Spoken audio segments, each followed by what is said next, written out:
बेटा ਹੁਣ 7ਵੀਂ ਕਲਾਸ ਦੇ ਹੋਣ ਜਾ ਰਹੇ ਜੁਲਾਈ ਮਹੀਨੇ ਦੇ ਮਹੀਨਾਵਾਰ ਟੈਸਟਾਂ ਦੀ ਤਿਆਰੀ ਵਾਸਤੇ ਤੁਹਾਨੂੰ 7ਵੀਂ ਕਲਾਸ ਦੇ ਵਿਦਿਆਰਥੀਆਂ ਲਈ ਕੁਝ ਮਾਡਲ ਟੈਸਟ ਪੇਪਰ ਬਣਾ ਕੇ ਸਮਝਾ ਕੇ ਹੱਲ ਕਰਕੇ ਤੁਹਾਨੂੰ ਦੇ ਰਿਹਾ ਹਾਂ। ਇਸ ਸੈਂਪਲ ਪੇਪਰ ਦੀ ਵੀਡੀਓ ਨੂੰ ਦੇਖ ਕੇ ਤੁਹਾਨੂੰ ਇਹ ਪਤਾ ਲੱਗ ਜਾਏਗਾ ਕਿ ਤੁਹਾਨੂੰ ਪੇਪਰ ਦੇ ਵਿੱਚ ਕਿਸ ਤਰੀਕੇ ਦੇ ਸਵਾਲ ਆਉਣੇ ਹਨ ਤੇ ਤੁਸੀਂ ਉਹਨਾਂ ਨੂੰ ਕਿਸ ਤਰੀਕੇ ਨਾਲ ਹੱਲ ਕਰਨਾ ਹੈ। ਧਿਆਨ ਨਾਲ ਦੇਖਣਾ ਬੇਟਾ ਸਾਰਿਆਂ ਨੇ। ਹੁਣ ਪਹਿਲਾ ਸਵਾਲ ਹੈ, ਉਹ ਸੰਖਿਆ ਦਾ ਜੋੜਾ ਲਿਖੋ ਜਿਨ੍ਹਾਂ ਦਾ ਜੋੜ -7 ਹੋਵੇ। ਹੁਣ ਦੋ ਸੰਖਿਆਵਾਂ ਜਿਨ੍ਹਾਂ ਦਾ ਜੋੜ -7 ਹੋਵੇ। ਹੁਣ ਤੁਸੀਂ ਧਿਆਨ ਨਾਲ ਦੇਖੋ, ਤੁਸੀਂ ਆਪਣੇ ਆਨਸਰ ਦੇ ਵਿੱਚੋਂ ਇਹ ਟਿਕ ਕਰਨਾ ਹੈ। ਹੁਣ ਤੁਹਾਨੂੰ ਮੈਂ ਇੱਕ ਚੀਜ਼ ਸਮਝਾਈ ਸੀ ਕਿ ਬੇਟਾ ਕਿ ਜੇ ਦੋ ਰਕਮਾਂ ਮਾਈਨਸ ਦੀਆਂ ਦੋਨੇ ਮਾਈਨਸ ਦੀਆਂ ਹੋਣ ਜਾਂ ਦੋਵੇਂ ਹੀ ਪਲੱਸ ਦੀਆਂ ਹੋਣ ਤਾਂ ਅਸੀਂ ਜੋੜ ਕਰਦੇ ਹਾਂ। ਇਸ ਗੱਲ ਦਾ ਯਾਦ ਰੱਖਣਾ ਹੈ, ਅਸੀਂ ਐਡ ਕਰਦੇ ਹਾਂ। ਬੇਟਾ ਇਹ ਯਾਦ ਰੱਖਣਾ, ਜੇ ਦੋਨੇ ਹੀ ਸਾਈਨ ਸੇਮ ਹੋਣ। ਲੇਕਿਨ ਜੇ ਕੋਈ ਰਕਮ ਪਲੱਸ ਦੀ ਤੇ ਦੂਜੀ ਮਾਈਨਸ ਦੀ ਜਾਂ ਪਹਿਲੀ ਮਾਈਨਸ ਦੀ ਦੂਜੀ ਪਲੱਸ ਦੀ ਹੋਵੇ, ਵੱਖਰੇ ਵੱਖਰੇ ਚਿੰਨ੍ਹ ਹੋਣ ਤਾਂ ਅਸੀਂ ਕੀ ਕਰਦੇ ਹਾਂ, ਘਟਾਓ ਕਰਦੇ ਹਾਂ, ਸਬਟਰੈਕਸ਼ਨ ਕਰਦੇ ਹਾਂ। ਇਸ ਗੱਲ ਦਾ ਬਿਲਕੁਲ ਧਿਆਨ ਰੱਖਣਾ ਹੈ। ਹੁਣ ਤੁਸੀਂ ਦੇਖੋ, ਸਾਡੇ ਕੋਲ ਜਿਹੜੀ ਦੋ ਰਕਮਾਂ ਨੇ ਉਹ ਦੋਨੇ ਹੀ ਮਾਈਨਸ ਦੀਆਂ ਨੇ ਤੇ ਜੇ ਦੋ ਰਕਮਾਂ ਮਾਈਨਸ ਦੀਆਂ ਹੋਣ ਤਾਂ ਅਸੀਂ ਕੀ ਕਰਦੇ ਹਾਂ, ਜੋੜ। ਤੇ 4 ਦੇ ਵਿੱਚ 3 ਜੋੜਿਆ ਕਿੰਨਾ ਆ ਗਿਆ, 7। ਪਰ ਧਿਆਨ ਰੱਖਣਾ ਹੈ, ਜਦੋਂ ਵੀ ਜੋੜ ਜਾਂ ਘਟਾਓ ਕਰੀਏ ਅਸੀਂ ਵੱਡਿਆਂ ਦਾ ਮਾਨ ਦਾ ਮਤਲਬ ਮੇਰਾ ਕਹਿਣ ਤੋਂ ਹੈ ਕਿ ਵੱਡੀ ਚਿੰਨ੍ਹ ਦਾ, ਵੱਡੀ ਰਕਮ ਦਾ ਮਾਨ। ਵੱਡੀ ਰਕਮ ਸਾਡੇ ਕੋਲ 3 ਹੁੰਦੀ ਹੈ, 4 ਤੇ ਵੱਡੀ ਰਕਮ ਦਾ ਚਿੰਨ੍ਹ ਹੈ ਮਾਈਨਸ, ਤਾਂ ਆਨਸਰ ਨੂੰ ਮਾਈਨਸ ਲਾਉਣਾ ਬਹੁਤ ਜ਼ਰੂਰੀ ਹੈ। ਇਸ ਤਰੀਕੇ ਨਾਲ ਤੁਸੀਂ ਇੱਧਰ ਦੇਖੋ, ਇੱਕ ਰਕਮ ਪਲੱਸ ਹੈ, ਇੱਕ ਰਕਮ ਮਾਈਨਸ ਹੈ। ਜੇ ਕਦੇ ਇੱਕ ਰਕਮ ਪਲੱਸ ਤੇ ਇੱਕ ਰਕਮ ਮਾਈਨਸ ਹੋਵੇ ਤਾਂ ਅਸੀਂ ਕੀ ਕਰਦੇ ਹਾਂ, ਘਟਾਓ। ਵੱਡੀ ਰਕਮ ਚੋਂ ਛੋਟੀ ਰਕਮ ਘਟਾਈ ਜਾਂਦੀ ਹੈ। 4 ਦੇ ਵਿੱਚੋਂ 3 ਘਟਾ ਕੇ ਸਾਡੇ ਕੋਲ ਬਚਦੇ ਹਨ 1। ਪਰ ਮੈਂ ਤੁਹਾਨੂੰ ਪਹਿਲੇ ਦੱਸ ਚੁੱਕਿਆ, ਜਦੋਂ ਵੀ ਜੋੜ ਜਾਂ ਘਟਾਓ ਕਰੋ ਵੱਡਿਆਂ ਦਾ ਮਾਨ ਜ਼ਰੂਰ ਕਰਨਾ ਹੁੰਦਾ ਹੈ, ਮਤਲਬ ਵੱਡੀ ਰਕਮ ਦਾ ਮਾਨ। ਵੱਡੀ ਰਕਮ 4 ਹੈ, 3 ਤੇ 4 ਦੇ ਵਿੱਚੋਂ ਜਿਹਦਾ ਮਾਨ ਕਰਨ ਲਈ ਅਸੀਂ ਉਹਦਾ ਚਿੰਨ੍ਹ ਪਲੱਸ ਇੱਥੇ ਪਲੱਸ ਲਿਖਾਂਗੇ। ਅੱਗੇ ਦੇਖੋ, 4 ਦੇ ਮੋਰੇ ਕੁਛ ਨਹੀਂ ਹੈ ਤਾਂ ਪਲੱਸ ਮੰਨਿਆ ਜਾਂਦਾ ਹੈ, 3 ਦੇ ਮੋਰੇ ਵੀ ਪਲੱਸ ਹੈ। ਜੇ ਦੋਵੇਂ ਰਕਮਾਂ ਪਲੱਸ ਦੀਆਂ ਹੋਣ ਤਾਂ ਵੀ ਜੋੜ ਹੁੰਦਾ ਹੈ। ਬੇਟਾ 4 ਤੇ 3 ਜੋੜ ਕੇ 7 ਆ ਗਿਆ ਹੈ ਤੇ ਵੱਡੇ ਦਾ ਮਾਨ ਦਾ ਮਤਲਬ ਪਲੱਸ ਦਾ ਚਿੰਨ੍ਹ ਲੱਗੇਗਾ। ਇਹਦੇ ਦੇਖੋ ਬੇਟਾ 10 ਵੀ ਮਾਈਨਸ ਦਾ ਹੈ ਤੇ 3 ਵੀ ਮਾਈਨਸ ਦਾ ਹੈ ਤੇ ਮਾਈਨਸ ਮਾਈਨਸ ਪਲੱਸ ਹੁੰਦੇ ਨੇ, ਇਸ ਕਰਕੇ ਤੁਹਾਡੇ ਕੋਲ ਹੋ ਗਏ 13 ਤੇ ਵੱਡੇ ਦਾ ਮਾਨ ਮਤਲਬ ਮਾਈਨਸ ਦਾ ਚਿੰਨ੍ਹ। ਹੁਣ ਤੁਸੀਂ ਦੇਖੋ ਕਿਸ ਸਵਾਲ ਦਾ ਆਨਸਰ, ਕਿਸ ਆਪਸ਼ਨ ਦਾ ਆਨਸਰ ਤੁਹਾਡੇ ਕੋਲ -7 ਆਇਆ ਹੈ ਤੇ ਇਹ ਤੁਹਾਡੀ ਸਹੀ ਆਪਸ਼ਨ ਹੋਏਗੀ। ਅਸੀਂ ਚਾਹੇ ਤਾਂ ਪਹਿਲਾ ਆਪਸ਼ਨ ਹੀ ਟਿਕ ਕਰ ਸਕਦੇ ਸੀ, ਬਾਕੀ ਕਰਨ ਦੀ ਲੋੜ ਨਹੀਂ ਸੀਗੀ, ਪਰ ਮੈਂ ਤੁਹਾਨੂੰ ਸਮਝਾਉਣ ਲਈ ਸਾਰੇ ਆਪਸ਼ਨ ਕੀਤੇ ਨੇ। ਅਸੀਂ ਜਦੋਂ ਪਹਿਲਾ ਆਪਸ਼ਨ ਕੀਤਾ ਸਾਨੂੰ -7 ਮਿਲ ਚੁੱਕਾ ਸੀਗਾ ਤੇ ਸਾਨੂੰ -7 ਹੀ ਪੁੱਛਿਆ ਗਿਆ ਸੀਗਾ ਤੇ ਬਾਕੀ ਹੱਲ ਕਰਨ ਦੀ ਲੋੜ ਨਹੀਂ ਸੀਗੇ। ਪਰ ਤੁਹਾਨੂੰ ਸਮਝਾਉਣਾ ਮੇਰੀ ਡਿਊਟੀ ਹੈ ਕਿ ਦੇਖੋ ਕਿਸ ਤਰੀਕੇ ਨਾਲ ਆਪਾਂ ਸਵਾਲ ਨੂੰ ਹੱਲ ਕਰਨਾ ਹੈ, ਇਸ ਕਰਕੇ ਮੈਂ ਚਾਰੋਂ ਭਾਗ ਤੁਹਾਨੂੰ ਜੋੜ ਕਰਕੇ ਦੱਸੇ ਨੇ। ਅਗਲਾ ਸਵਾਲ ਦੇਖੋ ਬੇਟਾ, ਮੁੱਲ ਪਤਾ ਕਰੋ। ਮਾਈਨਸ ਦੇ 21 ਨੂੰ 3 ਨਾਲ ਗੁਣਾ ਕਰਨੀ ਹੈ। ਧਿਆਨ ਨਾਲ ਦੇਖਣਾ ਬੇਟਾ, ਗੁਣਾ ਤਾਂ ਤੁਹਾਨੂੰ ਸਾਰਿਆਂ ਨੂੰ ਆਉਂਦੀ ਹੀ ਹੈ। ਤੁਸੀਂ 21 ਨੂੰ 3 ਨਾਲ ਗੁਣਾ ਕਰਨ ਜਾ ਰਹੇ ਹੋ। ਧਿਆਨ ਨਾਲ ਦੇਖੋ, 21 ਨੂੰ ਅਸੀਂ 30 ਨਾਲ ਗੁਣਾ ਕਰਾਂਗੇ। 0 ਨਾਲ ਕੀਤਾ 0, 0 ਨਾਲ ਕੀਤਾ 0, ਗੁਣਾ 3 ਏਕਮ 3, 3 ਦੂਣੀ 6, ਗੁਣਾ ਕਰਕੇ 0 ਉਤਰ ਗਿਆ, 3 ਉਤਰ ਗਿਆ 6, 630 ਸਾਡਾ ਆਨਸਰ ਆਇਆ। ਪਰ ਹੁਣ ਇੱਕ ਗੱਲ ਦਾ ਧਿਆਨ ਰੱਖਣਾ ਹੈ ਬੇਟਾ, 630 ਵੀ ਲਿਖਿਆ ਹੈ, -630 ਵੀ ਲਿਖਿਆ ਹੈ। ਗੁਣਾ ਦੇ ਵਿੱਚ ਇੱਕ ਗੱਲ ਦਾ ਧਿਆਨ ਰੱਖਣਾ ਬੇਟਾ, ਜੋੜ ਦੇ ਘਟਾਓ ਦੇ ਵਿੱਚ ਚਿੰਨ੍ਹ ਕਿਹੜਾ ਲੱਗਦਾ ਹੈ, ਵੱਡੇ ਦਾ ਮਾਨ ਕਰਦੇ ਆ ਜੋੜ ਦੇ ਘਟਾਓ ਦੇ ਵਿੱਚ। ਲੇਕਿਨ ਗੁਣਾ ਦੇ ਵਿੱਚ ਇਦਾਂ ਨਹੀਂ ਹੁੰਦਾ। ਗੁਣਾ ਦੇ ਵਿੱਚ ਅਸੀਂ ਕੀ ਦੇਖਦੇ ਹਾਂ ਕਿ ਜਿਹੜੀ ਦੋ ਰਕਮਾਂ ਨੂੰ ਅਸੀਂ ਗੁਣਾ ਕਰ ਰਹੇ ਹਾਂ ਉਹਨਾਂ ਕੋਲ ਮਾਈਨਸ ਦਾ ਚਿੰਨ੍ਹ ਕਿੰਨੇ ਆ। ਮਤਲਬ ਕਹਿੰਦਾ ਹੈ ਕਿ ਜੇ ਦੋਨੇ ਮਾਈਨਸ ਨੇ, ਮਾਈਨਸ ਇਹਦੇ ਕੋਲ ਵੀ ਹੈ ਮਾਈਨਸ ਇਹਦੇ ਕੋਲ ਵੀ ਹੈ, ਤਾਂ ਫਿਰ ਮਾਈਨਸ ਤੇ ਮਾਈਨਸ ਕੀ ਬਣ ਜਾਂਦੇ ਨੇ, ਪਲੱਸ। ਇਸ ਕਰਕੇ ਫਿਰ ਪਲੱਸ ਦਾ ਸਾਈਨ ਲੱਗਦਾ। ਲੇਕਿਨ ਸਾਡੇ ਕੋਲ ਦੋਨਾਂ ਰਕਮਾਂ ਦੇ ਵਿੱਚੋਂ ਕਿਸੇ ਇੱਕ ਕੋਲ ਹੀ ਮਾਈਨਸ ਹੈ, ਇਸ ਕਰਕੇ ਸਾਡੇ ਆਨਸਰ ਨੂੰ ਮਾਈਨਸ ਲੱਗੇਗਾ। ਮਤਲਬ ਸਾਡਾ ਆਨਸਰ ਕੀ ਹੋਏਗਾ, ਏ ਆਪਸ਼ਨ ਹੋਏਗਾ। ਇਸ ਗੱਲ ਦਾ ਧਿਆਨ ਰੱਖਣਾ ਹੈ ਗੁਣਾ ਕਰਨ ਵੇਲੇ ਬੇਟਾ। ਅਗਲਾ ਸਵਾਲ ਦੇਖੋ, ਤੀਜੇ ਸਵਾਲ ਦੇ ਵਿੱਚ ਕਿਹਾ ਜਾ ਰਿਹਾ ਹੈ ਕਿ ਹੇਠ ਲਿਖਿਆਂ ਦਾ ਬਹੁਲਕ ਪਤਾ ਕਰੋ। ਬਹੁਲਕ ਮੈਂ ਤੁਹਾਨੂੰ ਪਹਿਲਾਂ ਵੀ ਦੱਸਿਆ ਹੈ, ਬਹੁਲਕ ਦਾ ਮਤਲਬ ਹੁੰਦਾ ਹੈ ਕਿ ਜਿਹੜੀ ਸੰਖਿਆ ਸਭ ਤੋਂ ਜ਼ਿਆਦਾ ਵਾਰੀ ਆਈ ਹੈ ਉਸ ਸੰਖਿਆ ਨੂੰ ਬਹੁਲਕ ਕਿਹਾ ਜਾਂਦਾ ਹੈ। ਜਿਵੇਂ ਕਿ ਤੁਸੀਂ ਦੇਖੋ 3 3 3 3 ਸਾਡੇ ਕੋਲ 3 ਵਾਰੀ ਹੈ। ਹੁਣ ਹੋਰ ਕੁਝ ਵੀ ਦੇਖਦੇ ਹਾਂ, 2 ਇੱਕ ਵਾਰੀ, 2 2 ਵਾਰੀ ਤੇ 2 ਵੀ ਸਾਡੇ ਕੋਲ 3 ਵਾਰੀ ਹੈ। ਅੱਗੇ ਦੇਖਦੇ ਹਾਂ 4 4 ਇੱਕ ਵਾਰੀ, 4 2 ਵਾਰੀ, 4 ਵੀ 3 ਵਾਰੀ ਹੈ। ਇਹਦਾ ਮਤਲਬ ਕੋਈ ਵੀ ਰਕਮ 4 ਵਾਰੀ ਹੈ ਹੀ ਨਹੀਂ। 2 ਵੀ 3 ਵਾਰੀ ਹੈ, 3 ਵੀ 3 ਵਾਰੀ ਹੈ, 4 ਵੀ 3 ਵਾਰੀ ਹੈ। ਬਾਕੀ ਜਿਹੜੀ ਰਕਮਾਂ ਨੇ 5 ਉਹ 2 ਵਾਰੀ ਹੈ, ਉਹਨੂੰ ਨਹੀਂ ਦੇਖਣਾ। ਇਹਦਾ ਮਤਲਬ ਸਾਡਾ ਜਿਹੜਾ ਬਹੁਲਕ ਹੈ, ਮੈਂ ਤੁਹਾਨੂੰ ਦੱਸਿਆ ਸੀਗਾ ਆਪਣੀ ਪੁਰਾਣੀ ਵੀਡੀਓ ਦੇ ਵਿੱਚ, ਜਿੱਥੇ ਮੈਂ ਤੁਹਾਨੂੰ ਤੀਜਾ ਸਵਾਲ ਸਮਝਾਇਆ ਸੀਗਾ, ਤੀਜਾ ਚੈਪਟਰ ਸਮਝਾਇਆ ਸੀਗਾ ਕਿ ਬਹੁਲਕ ਇੱਕ ਤੋਂ ਵੱਧ ਵੀ ਹੋ ਸਕਦਾ ਹੈ। ਇਹਦਾ ਮਤਲਬ ਉਹਨੇ ਆਪਸ਼ਨ ਦਿੱਤੀ ਹੈ ਕਿ ਬਹੁਲਕ 2 ਹੈ, 3 ਹੈ, 4 ਹੈ ਜਾਂ 2 3 4 ਸਾਰੇ ਆ। ਤਾਂ ਤੁਸੀਂ ਦੇਖ ਸਕਦੇ ਹੋ ਕਿ ਸਾਡੇ ਕੋਲ ਜਿਹੜੇ 2 ਹੈ ਉਹ ਵੀ 3 ਵਾਰੀ ਆ ਰਿਹਾ ਹੈ, 3 ਜਿਹੜਾ ਹੈ ਉਹ ਵੀ 3 ਵਾਰੀ ਆ ਰਿਹਾ ਹੈ, 4 ਜਿਹੜਾ ਹੈ ਉਹ ਵੀ 3 ਵਾਰੀ ਆ ਰਿਹਾ ਹੈ, 5 ਸਾਡੇ ਕੋਲ ਆ ਰਿਹਾ ਹੈ 1 ਤੇ 1 2 ਵਾਰੀ, 6 ਸਾਡੇ ਕੋਲ ਆ ਰਿਹਾ ਸਿਰਫ 1 ਵਾਰੀ ਤੇ 0 ਆ ਰਿਹਾ ਹੈ 1 ਵਾਰੀ। ਇਹਦਾ ਮਤਲਬ ਸਾਡੇ ਕੋਲ ਜਿਹੜਾ ਬਹੁਲਕ ਹੈ ਉਹ ਨੰਬਰ ਹੁੰਦਾ ਹੈ ਜਿਹੜਾ ਸਭ ਤੋਂ ਜ਼ਿਆਦਾ ਵਾਰੀ ਆਵੇ। 2 ਵੀ 3 ਵਾਰੀ ਆ ਰਿਹਾ, 3 ਵੀ 3 ਵਾਰੀ ਆ ਰਿਹਾ, 4 ਵੀ 3 ਵਾਰੀ ਆ ਰਿਹਾ, मतलब 2 3 4 ਸਾਰੇ ਹੀ ਸਾਡੇ ਬਹੁਲਕ ਹੋਣਗੇ ਤੇ ਸਾਡਾ ਡੀ ਆਪਸ਼ਨ ਹੋਏਗਾ। अगला सवाल देखना ध्यान नाल, मुल पता करो या सॉल्व करो। -30 भाग 10, हुण 30 नूं बेटा 10 नाल भाग करना है, 30 नूं विचकार रखिया, 10 नूं बाहर, 10 का पढ़ा सारिਆਂ ਨੂੰ आंदा है, 10 तिया 30 तो साडा आंसर बेटा 3 आ चुका है। देखो इधर 3 भी है तो -3 भी है। हुण ध्यान नाल देखना बेटा, जो रूल गुणा का सीगा उही रूल भाग का हुंदा है। ध्यान नाल रखना, जिन्हां दो संख्यावां नूं असीं भाग करदे हां उन्हां कोल माइनस दे चिन्ह किन्ने आ, जे 1 है तो माइनस लगेगा, 2 है तो नहीं लगेगा। हुण तुसीं देखो किन्ने है, 1 ही है, इस करके इनू माइनस लगेगा तो साडा ऑप्शन की होएगा, बी आंसर होएगा। पंजवां सवाल देखो, छाया कीता भाग दी पिन। छाया किते भाग दी पिन का मतलब है किन्ने हिस्से, देखो टोटल हिस्से किन्ने हैं, 1 2 3। छाया भाग मतलब भरिया किन्ना है, इको हिस्सा भरिया है तो कुल हिस्से किन्ने ने 3। तो इस तरह असी फ्रैक्शन ਜਾਂ भाग ਜਾਂ पिन पता करते हैं कि जिन्ना शेड होया है 1 2 3 ਦੇ ਵਿੱਚੋਂ किन्ने भाग शेड होए तो टोटल भाग किन्ने ने, 1/3 साडा इस सवाल का आंसर होएगा बेटा। अगला सवाल है बेटा 6वां, 2 ਅਤੇ 3 ਦੇ ਵਿਚਕਾਰ ਕਿੰਨੀਆਂ ਪਰਿਮੇय ਸੰਖਿਆਵਾਂ ਹਨ। बेटा नॉर्मली जो असीं नंबर लाइन बनाने संख्या रेखा बनाने 2 तो बाद सीधा लिखते ही 3 है, तो बच्चे कहते सर 2 तो बाद तो आउंदा ही 3 है, उहदे विचकार कित्थों कुछ आ गया। बेटा ध्यान नाल समझना है, ਇੱਥੇ ਸਾਨੂੰ ਪਰਿਮੇय ਸੰਖਿਆ ਦੀ ਗੱਲ ਹੋ ਰਹੀ ਹੈ, ਰੈਸ਼ਨਲ ਨੰਬਰ ਦੀ ਗੱਲ ਹੋ ਰਹੀ ਹੈ, ਸਾਡੇ ਕੋਲ ਪ੍ਰਾਕ੍ਰਿਤਿਕ ਸੰਖਿਆ ਦੀ ਗੱਲ ਨਹੀਂ ਹੋ ਰਹੀ, ਪੂਰਨ ਸੰਖਿਆ ਦੀ ਗੱਲ ਨਹੀਂ ਹੋ ਰਹੀ, ਸੰਪੂਰਨ ਸੰਖਿਆ ਦੀ ਗੱਲ ਨਹੀਂ ਹੋ ਰਹੀ। ਇਸ ਗੱਲ ਦਾ ਧਿਆਨ ਰੱਖਣਾ ਹੈ ਕਿ ਪਰਿਮੇय ਸੰਖਿਆਵਾਂ ਜਿਹੜੀਆਂ ਦਸ਼ਮਲਵ ਵਾਲੀ ਸੰਖਿਆਵਾਂ ਵੀ ਹੁੰਦੀਆਂ ਨੇ, ਇਸ ਕਰਕੇ 2 ਤੇ 3 ਦੇ ਵਿਚਕਾਰ 2.1 2.2 2.3 2.4 ਲੱਗੇ ਰਹੋ। ਇਹਦਾ ਮਤਲਬ 2 ਤੇ 3 ਦੇ ਵਿਚਕਾਰ ਤਾਂ ਬਹੁਤ ਸਾਰੀਆਂ ਸੰਖਿਆਵਾਂ ਪਰਿਮੇय ਹੋ ਸਕਦੀਆਂ ਹਨ। ਇਸ ਕਰਕੇ ਸਾਡਾ ਸਵਾਲ ਦਾ ਆਨਸਰ ਕੀ ਹੋਏਗਾ, ਮੈਨੀ, ਬਹੁਤ ਸਾਰੀਆਂ ਸੰਖਿਆਵਾਂ। ਠੀਕ ਹੈ ਬੇਟਾ।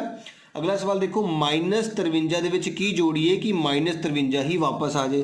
ਕਿਸੇ ਸੰਖਿਆ ਦੇ ਵਿੱਚ ਕੀ ਜੋੜੀਏ ਕਿ ਉਹਨੂੰ ਫਰਕ ਹੀ ਨਾ ਪਵੇ। ਸਾਰਿਆਂ ਨੂੰ ਪਤਾ ਹੈ ਬੇਟਾ 0 ਜਦੋਂ ਕਿਸੇ ਸੰਖਿਆ ਦੇ ਵਿੱਚ ਜੋੜਦੇ ਆ ਤਾਂ ਉਹੀ ਸੰਖਿਆ ਵਾਪਸ ਆ ਜਾਂਦੀ ਹੈ, ਤੇ ਇਸ ਕਰਕੇ ਸਾਡਾ ਆਨਸਰ ਕੀ ਹੋਏਗਾ, ए भाग।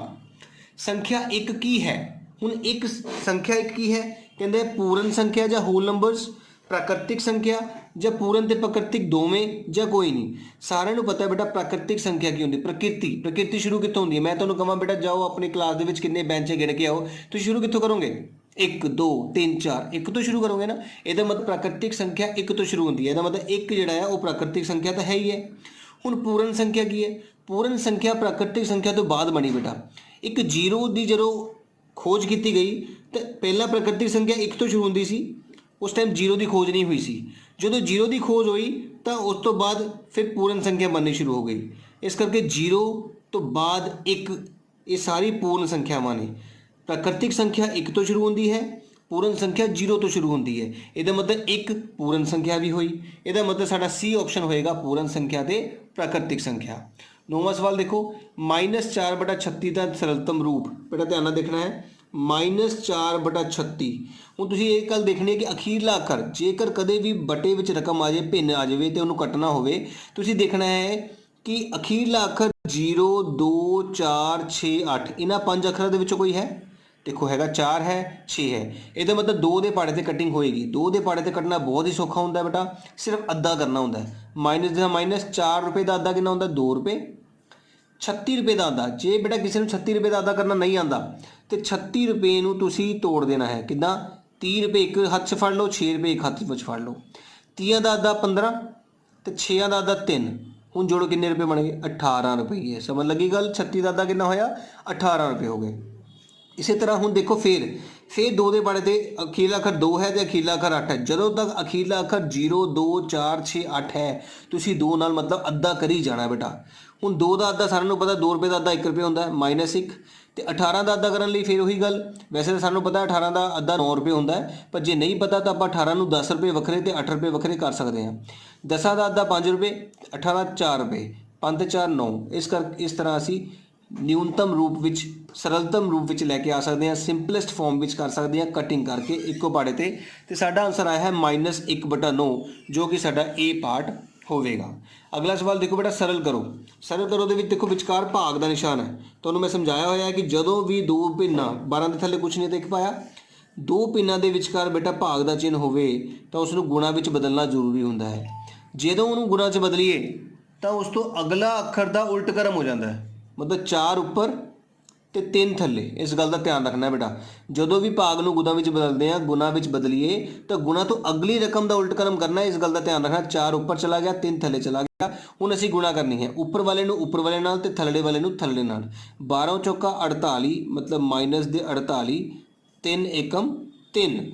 ਹੁਣ ਅਸੀਂ ਕੀ ਕਰਨੀ ਹੈ 48 ਦੇ 3 ਨੂੰ ਭਾਗ, ਦੇਖੋ ਧਿਆਨ ਨਾਲ, 48 ਨੂੰ ਵਿੱਚ ਰੱਖਿਆ, 3 ਨੂੰ ਬਾਹਰ, 3 ਏਕਮ 3 ਬਕਾਇਆ 1 ਉੱਪਰ ਉਤਰ ਗਿਆ 8, 3 ਛਿੱਕਾ 18। ਤਾਂ ਸਾਡਾ ਆਨਸਰ ਆ ਗਿਆ ਬੇਟਾ 16। ਪਰ ਮੈਂ ਤੁਹਾਨੂੰ ਦੱਸਿਆ ਸੀਗਾ ਕਿ ਜਿਨ੍ਹਾਂ ਦੋ ਰਕਮਾਂ ਨੂੰ ਅਸੀਂ ਭਾਗ ਕਰਦੇ ਹਾਂ ਜੇ ਉਹਨਾਂ ਕੋਲ ਇੱਕੋ ਹੀ ਮਾਈਨਸ ਹੈ ਤਾਂ ਆਨਸਰ ਨਾਲ ਮਾਈਨਸ ਲੱਗਦਾ ਹੈ। ਇਹਦਾ ਮਤਲਬ ਸਾਡਾ ਆਨਸਰ ਕੀ ਹੋਇਆ ਹੈ ਮਾਈਨਸ ਦੇ 16 ਹੀ ਸਾਡਾ ਆਨਸਰ ਹੋਏਗਾ। ਇਸ ਤਰ੍ਹਾਂ ਸਾਡੇ 10 ਸਵਾਲ ਬੇਟਾ ਖਤਮ ਹੋ ਗਏ ਨੇ। 11ਵਾਂ ਸਵਾਲ ਦੇਖੋ ਧਿਆਨ ਨਾਲ, ਪਹਿਲੀਆਂ 4 ਅਪਾਦ ਸੰਖਿਆਵਾਂ ਦਾ ਮੱਧਮਾਨ ਪਤਾ ਕਰਨਾ ਹੈ। ਅਪਾਦ ਸੰਖਿਆ ਬੇਟਾ, ਅਪਾਦ ਸੰਖਿਆ ਪਹਿਲਾਂ ਹੁੰਦੀ ਹੈ ਸਭ ਤੋਂ 2, ਫਿਰ 3, ਫਿਰ 5, ਫਿਰ 7। ਅਪਾਦ ਸੰਖਿਆਵਾਂ ਉਹ ਸੰਖਿਆਵਾਂ ਹੁੰਦੀਆਂ ਹਨ ਜਿਹੜੀਆਂ ਸਿਰਫ ਆਪਣੇ ਹੀ ਪਹਾੜੇ 'ਤੇ ਜਾਂਦੀਆਂ ਹਨ। ਯਾਦ ਰੱਖਣਾ, ਇੱਕ ਅਪਾਦ ਸੰਖਿਆ ਨਹੀਂ ਹੁੰਦੀ ਹੈ, ਗਲਤੀ ਨਾਲ ਵੀ ਇੱਕ ਤੋਂ ਸ਼ੁਰੂ ਨਹੀਂ ਕਰਨਾ। ਇੱਕ ਸਿਰਫ ਪ੍ਰਾਕ੍ਰਿਤਿਕ ਸੰਖਿਆ ਹੁੰਦੀ ਹੈ, ਪੂਰਨ ਸੰਖਿਆ ਹੁੰਦੀ ਹੈ। ਅਪਾਦ ਸੰਖਿਆਵਾਂ ਸ਼ੁਰੂ ਹੀ 2 ਤੋਂ ਹੁੰਦੀਆਂ ਨੇ। ਹੁਣ 2 ਆਪਣੇ ਪਹਾੜੇ 'ਤੇ ਜਾਂਦਾ ਹੈ, ਸਾਰਿਆਂ ਨੂੰ ਪਤਾ ਹੈ। 3 ਆਪਣੇ ਪਹਾੜੇ 'ਤੇ ਜਾਂਦਾ ਹੈ। ਤੁਸੀਂ ਜੇ ਤੁਹਾਨੂੰ ਅਪਾਦ ਸੰਖਿਆਵਾਂ ਯਾਦ ਨਹੀਂ ਤਾਂ ਤੁਸੀਂ ਦੇਖੋ 2, 3, 4, 5, 6, 7, 8 ਲਿਖ ਲਿਆ। ਹੁਣ 2 ਆਪਣੇ ਹੀ ਪਹਾੜੇ 'ਤੇ ਜਾਂਦਾ ਹੈ, 3 ਆਪਣੇ ਹੀ ਪਹਾੜੇ 'ਤੇ ਜਾਂਦਾ ਹੈ, 4 ਤਾਂ 2 ਦੇ ਪਹਾੜੇ 'ਤੇ ਜਾਂਦਾ ਹੈ, ਇਸ ਕਰਕੇ ਨਹੀਂ। 5 ਆਪਣੇ ਪਹਾੜੇ 'ਤੇ ਜਾਂਦਾ ਹੈ, 6 ਵੀ 2 ਦੇ ਪਹਾੜੇ 'ਤੇ ਜਾਂਦਾ ਹੈ, ਇਸ ਕਰਕੇ ਨਹੀਂ। 7 ਆਪਣੇ ਪਹਾੜੇ 'ਤੇ ਜਾਂਦਾ ਹੈ, 8 ਵੀ 2 ਦੇ ਪਹਾੜੇ 'ਤੇ ਜਾਂਦਾ ਹੈ, ਇਸ ਕਰਕੇ ਨਹੀਂ। ਆਪਾਂ 4 ਅਪਾਦ ਸੰਖਿਆਵਾਂ ਲੱਭ ਲਈਆਂ ਹਨ, 2, 3, 5 ਤੇ 7। ਹੁਣ ਆਪਾਂ ਪਤਾ ਕੀ ਕਰਨਾ ਮੱਧਮਾਨ। ਮੱਧਮਾਨ ਸਾਰਿਆਂ ਨੂੰ ਯਾਦ ਹੈ ਕਿ ਮੱਧਮਾਨ ਦੀ ਅਸੀਂ ਆંકੜਿਆਂ ਦਾ ਜੋੜ, ਉੱਪਰ ਆંકੜਿਆਂ ਦਾ ਜੋੜ ਕੱਢਦੇ ਹਾਂ ਤੇ ਥੱਲੇ ਆંકੜਿਆਂ ਦੀ ਸੰਖਿਆ 1, 2, 3, 4। ਹੁਣ 7 ਤੇ 5 12, 13, 14, 15, 16, 17। 17/4 ਸਾਡਾ ਇਸ ਸਵਾਲ ਦਾ ਬੇਟਾ ਆਨਸਰ ਹੋਏਗਾ। ਉਮੀਦ ਕਰ ਰਹੇ ਹਾਂ ਕਿ ਤੁਹਾਨੂੰ 11 ਸਵਾਲ ਚੰਗੀ ਤਰ੍ਹਾਂ ਸਮਝ ਆਏ ਹੋਣਗੇ। ਪਹਿਲਾਂ ਇੱਕ ਗੱਲ ਦਾ ਧਿਆਨ ਰੱਖਿਓ ਬੇਟਾ ਕਿ ਸਾਡੇ ਪੇਪਰ ਦੇ ਵਿੱਚ ਪਹਿਲੇ 8 ਸਵਾਲ ਜਿਹੜੇ ਨੇ 1-1 ਨੰਬਰ ਦੇ ਹੋਣਗੇ, ਠੀਕ ਹੈ।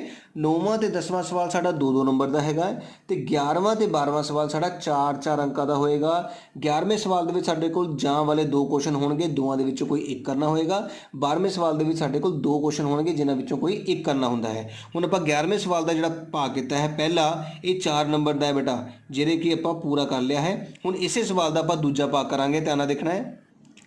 ਹੁਣ ਅਗਲਾ ਬੇਟਾ ਜਾਂ ਵਾਲਾ ਪਾਰਟ ਦੇਖੋ 11ਵੇਂ ਸਵਾਲ ਦਾ, ਬੜੇ ਹੀ ਧਿਆਨ ਨਾਲ ਕਰਨ ਵਾਲਾ ਸਵਾਲ ਹੈ, ਬਹੁਤ ਕੈਲਕੂਲੇਟਿੰਗ ਸਵਾਲ ਹੈ, ਧਿਆਨ ਨਾਲ ਦੇਖਣਾ ਸਾਰਿਆਂ ਨੇ। ਜਦੋਂ ਵੀ ਇੱਦਾਂ ਗੁਣਾ ਕਰਨ ਆਉਂਦੀ ਹੈ ਅਸੀਂ 6 ਦੇ ਥੱਲੇ ਕੀ ਪਾਉਣਾ ਹੁੰਦਾ 1, ਉੱਪਰ ਵਾਲੇ ਨੂੰ ਉੱਪਰ ਵਾਲੇ ਨਾਲ ਗੁਣਾ ਕਰਨੀ ਹੁੰਦੀ, ਨੀਚੇ ਵਾਲੇ ਨੂੰ ਨੀਚੇ ਵਾਲੇ ਨਾਲ। ਦੇਖੋ ਧਿਆਨ ਨਾਲ, 6 ਚੌਕਾ 24 ਤੇ 5 ਏਕਮ 5। ਇਸੇ ਤਰ੍ਹਾਂ ਦੇਖੋ ਫਿਰ ਦੁਬਾਰਾ, 5 ਦੂਣੀ 10, 12 ਏਕਮ 12, ਇਹਦੇ ਥੱਲੇ 1 ਲਗਾ ਲਿਆ। 3 ਏਕਮ 3, 9 ਏਕਮ 9। ਇੱਥੇ ਦੇਖੋ ਮਿਸ਼ਰਤ ਰੂਪ ਆ ਗਿਆ, ਧਿਆਨ ਨਾਲ ਦੇਖਣਾ ਬੇਟਾ। 6 ਹੈ ਸਾਡੇ ਕੋਲ,